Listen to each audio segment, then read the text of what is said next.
Yo, what's going on, guys? Monster here. Today I'm coming to you guys with a brand new video. Now in this video we are going to be giving a little bit of a base tour, but also showing off this location that is amazing and we always use on the center. I've used this in so many servers that I've played on the past couple of month we've been doing this for. We've gone from server to server to server because of so many different issues like crashing, corrupting, not being able to play, abusive admins, and every other reason that you guys could really think of. We use this location a ton and a ton and a ton, and the reason is because it's really good for smaller tribes, and this is also good for larger tribes as well. The only main problem with this that I think I completely forgot to mention while I was making this video is that this is kind of not the best inside location for storing larger animals. You guys will kind of realize why that is in the later bit of the video, but just realize that. Enjoy the rest of the video. I feel like I was gonna I had to re-record the intro because it wasn't as good as I was recording. I'm trying to improve my mic quality. It's supposed to be amazing. It used to be amazing until I got my new computer because this fan's super loud and it really just kind of takes away from the video, and it's just audio is trash right now.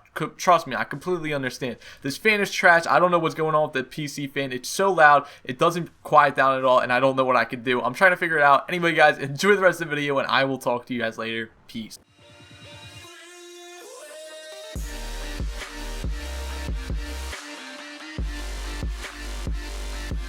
So anyway, where I'm currently at, this place actually changed up a little bit. So if you guys come over to this area, and I will show you guys the location on the map, you guys actually have a Dyer bear cave right here, and this changed a little bit because we used to live here until a couple servers ago, and then a while ago an update came in where they added in Dyer bear caves, and this place actually changed. So if you guys look on your map, all you guys have to do is come over to latitude 35 and longitude 50, and you guys will be in here. We are located kind of pretty close to the swamp and pretty close to the center. I'll give you guys another better aerial view of this. So flap a little bit. My beautiful blue bird. Somebody has a little stone base up there. I don't even know whose that is. It's not ours though, but as you guys can see, it's kind of just nice. It's a nice little area. So we'll scoop around a little bit. So this thing is kind of like a pillar in a way. It just kind of spirals up a little bit, and I'll kind of go down and I'll show you guys all the way up at the top. So how this looks from this side is there's only about one way to actually get up to here on land animals. Well, there's actually two ways, but I'll show you guys in a minute.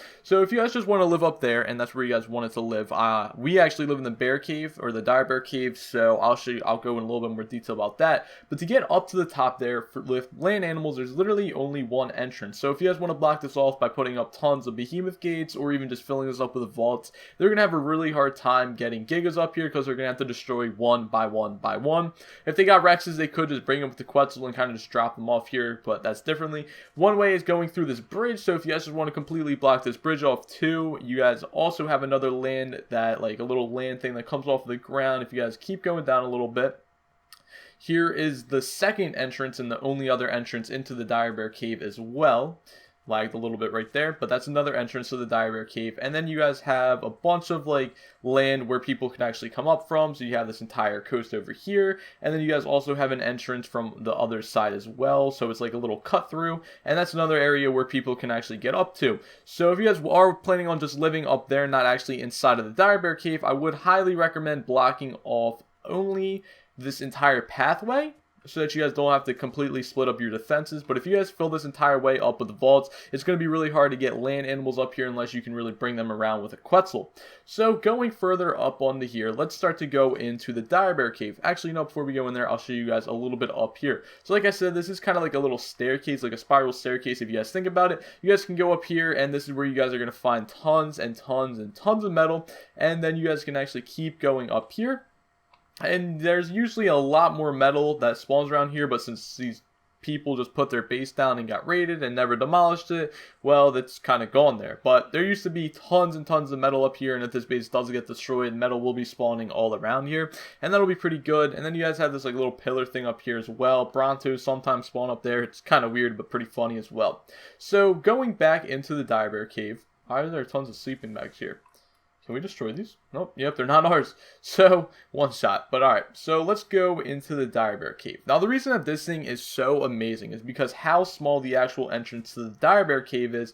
And if you guys can see right here, we have a couple of Dinosaur Gates. Now, I obviously opened these just because I want to give you guys a little bit of a tour. Let me land the bird and go back and close these. But these, we've only been playing on the server for about less than 24 hours. It's not too fresh. It's about day 613, so obviously it's been going for a little while. We just started on here less than 24 hours, like I said, so we don't have too much stuff going right now.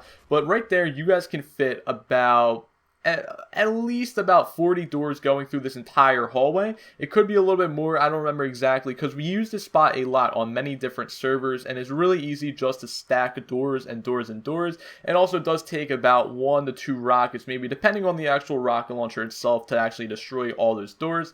And then you guys have all this space right here. So let me go back down here. What we like to do is we like to just store birds up here. I mean, I guess we're changing it because we got a couple new people in here, so they're going to give us their ideas as well. And we have turrets set up on our little base right here. Now, to be honest, as you guys can tell, we don't store anything in this base. Our beetle's in the way. There we go. I finally picked it up. It's lagging a little bit.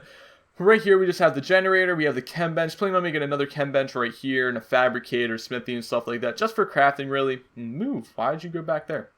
Here we go. So if you guys come up here, you guys go up the stairway. This is actually new. We've never done this before. One of our new trimates actually made this, and look at that body. That's crazy looking.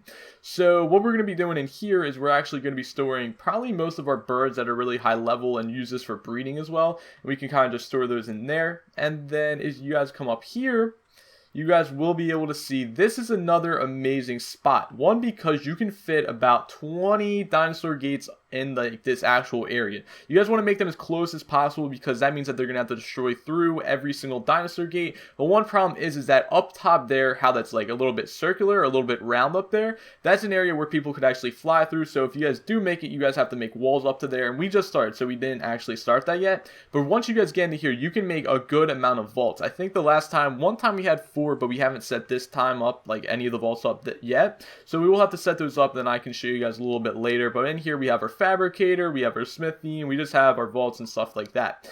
Eventually, like I said, we will make this into a vault only thing, so that we'll have this entire thing blocked off with Dinosaur Gates, so they're gonna have to destroy through all those, and we'll have walls blocking the top, and then this is just gonna contain a bunch of vaults. We're also probably gonna put a generator down inside of here and have some turrets going, because it'll make it a lot easier to actually get into it. And that's pretty much most of the entire base. Obviously, we could build a bunch of other stuff in here, but I don't know. We just like to kind of keep it compact and small and only do what we really need to. Now, somebody actually put a behemoth gate here. I don't completely agree with this. I didn't find it to be like needed at all. We never did this before, but one of our trimates just made it and put it down, so I said screw it. If you guys were really wanting to defend up this one, you guys were really scared, one thing that's amazing to do is get vaults. Now, I will keep going into that a little bit more, but let me finish off the entire tour. So right here, we have a refining forge. I want to make another one or maybe 2 more around here, and then we can get metal from all the way up at the top of the base, bring it back down, because we actually have unlimited weight on this server, and it's highly boosted. So I know a bunch of people are going to say, oh, you guys are so bad because you play on boosted servers. Well, no, it's a lot more fun than playing on official dedicated servers anyway, so you know. So basically, this is going to be our refining forge area. We'll probably put down another 1 or 2, like I said. And then coming down here, we have another pathway, which is amazing for Dinosaur Gates, which will lead out to the other entrance or exit, whatever you guys want to talk, or whatever you guys want to call it. So right here, another behemoth gate was placed down. I don't really know why. I don't 100% agree with it, but you know what? It helps. It doesn't really hurt at all. So that's a thing. Out here is another exit where we have Dinosaur Gates. And on this side, you can also place down about 40. I'll open up all these just to kind of show you guys where this leads off into. But like I said, this is the other entrance. Usually, if this pillar wasn't here, there would actually be a rock right here that would kind of hide this, and it makes it look really, really hidden. But eventually, what we're going to do is we're going to make a turret tower outside of here with some plain X's just covering the entire area and a bunch of turrets. And that'll probably hold off that side. We'll get a lot more Dinosaur Gates placed down eventually. And then another thing that you guys can do to completely defend from this is you guys can either possibly put vaults on here. I've never actually put vaults along this pathway, but what we have done is stacked tons and tons of Dinosaur Gates. And looking at this, it doesn't really seem like you can put too many Dinosaur Gates going down this way, but you guys actually can put a lot, especially the area like right up here. You can place down a ton. Now, like I was saying about vaults, what you guys can do is right here, you guys can actually place down a ton of vaults because this entire area is huge. So if you guys just want to make a couple like rows of vaults going like left to right, going up this entire pathway, nobody's going to be be really bringing up turtles this entire way because it's going to take forever destroying vault by vault by vault by vault, and it would be actually insane. Now, another thing to keep in mind is that breeding is a thing in the game, which means that we could fit Gigas, Rexes, turtles. Well, turtles you can actually crawl through these actual entrances, but you can't really get anything bigger than a turtle. You guys actually cannot even get a scorpion down here, even though a scorpion seems bigger or smaller than a turtle. It's not, or according to Ark, it's not. A scorpion won't fit in here. You can fit a frog, a pterodon, it's Squirtle. You got turtle. I don't think you can really fit anything else. Maybe a monkey, obviously, not a big gorilla, but just a little tiny shoulder monkey. But you really can't fit that many things down here. So what we're planning on doing is eventually making a land base right up top, where I showed you guys that, like the little pathway leading up top to there. And we're eventually going to make a dinosaur pen up there and probably have a Giga or two up there, and we'll breed the Gigas, and we're probably going to hatch a Giga up here. If we have a Giga in here, it's going to be so hard to actually raid us because if we're offline, Giga can be on aggressive, and obviously they can shoot rockets and stuff at it. But if a Giga's kind of just like stuck right here, they're going to have to shoot rockets at it. And I mean, obviously it'll enrage and probably won't be too hard to kill, but it's going to definitely hurt one of their turtles or a couple of their turtles, and it's going to really mess them up. Another thing we can do is tame a bunch of Rexes and breed them and do all that stuff and actually has them inside here. And I do plan on making like a second part 2 video to this, just to show you guys like a little bit base update when we get done the entire base, and it's going to be crazy. I'm really expecting it to go huge and be crazy and stuff like that, so it should be really awesome and dope to see. Anyway guys, that's going to be it for this video. I hope you guys did enjoy the video. If you guys did, please smash the like button. If you guys got any questions or comments that you guys would like to see or hear answered or whatever, just leave in the comment section down below, and I will try to get back to you guys and help you guys out. Anyway guys, thank you guys once again so much for watching the video. I hope you guys did enjoy the video. If you guys did, wait, I'm doing my outro again. Anyway guys, I'll talk to you guys later. Peace.